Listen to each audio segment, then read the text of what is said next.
കുബ മസ്ജിദിലേക്കൊരു യാത്ര. മുത്തനബിതങ്ങൾ എല്ലാ ശനിയാഴ്ചയിലും നടന്നുകൊണ്ട് മസ്ജിദുൽ നബവിയിൽ നിന്നും കുബയിലേക്ക് വന്ന് നമസ്കരിക്കാറുണ്ടായിരുന്നു.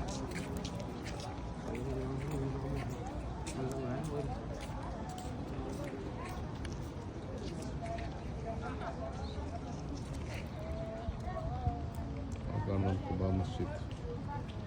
ഇവിടെ 2 റക്അത്ത് സുന്നത്ത് നിസ്കരിച്ചാൽ ഒരു ഉംറ ചെയ്ത ആണ്.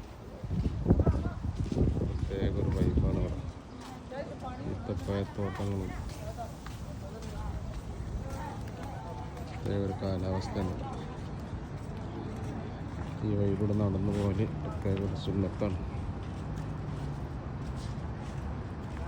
നടന്നു പോകുന്നൊക്കെ നടന്നു പോകാം, അല്ലെങ്കിൽ ഇലക്ട്രിക്കൽ വാഹനത്തിലുണ്ട്.